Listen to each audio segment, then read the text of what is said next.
Okay, so here we have the working IMA system on the bench.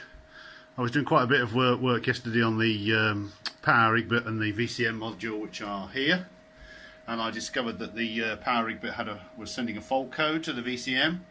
I tried disabling that by cutting one of the wires here, and that got rid of the IMA errors, but the IGBT is internally protecting itself and it wouldn't allow any current to flow, so that was no good basically. So I've got the dead one and I've swapped it for another one, which is a good one. So what I've discovered now is that the 4 VCMs I had are all good, and it was the power IGBT which were faulty. So it looks like this fault, which has been occurring quite a lot on the UK cars, is actually the power IGBT failing, which is I'm not sure whether that's good or bad compared to the VCM. I mean, the VCM is an OEM part, but at least they haven't failed. The power IGBT, there's quite a few of these on Alibaba, actually, this specific model number, so there must be a job lot of those kicking around that somebody's bought. Anyway, I'll just power the system up. So I've got the 170 volt power on, and I'll just power up the low side. And you'll see we've got no IMA light here. And I'll just turn on my OBD2C and C. Right, so it's ready to command assist. Now, it's not very exciting, this. Now, the motor doesn't rotate properly because obviously there's no commutation sensors, but hopefully you can see it doing something there. Not very exciting.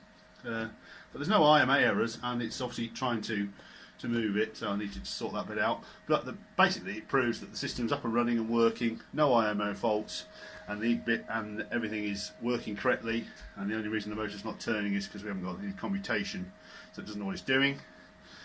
So that's where we are. So it's working on the bench. So we've sort of cracked one issue, which is that the power IGBT unfortunately has failed, that one.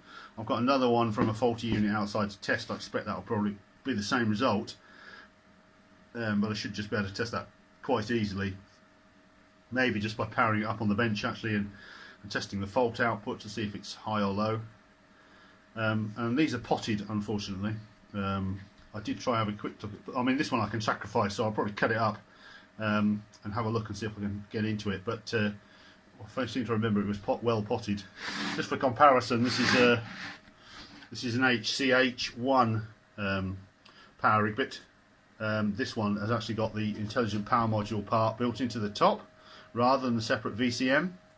So it's I think it's more advanced and obviously a little bit simpler. It hasn't got the separate VCM. Anyway, that's where we are. Working system on the bench. Now, just as another aside, I am cycling some sticks on the bench, and one of them's started ticking ominously, and I'm looking at the end of this one. I can see that the PT strip is starting to bend back, and the cell's expanding. Basically, this is going to be a faulty cell. This end cell is clearly expanding, so that's another one which is going to be going in the bin.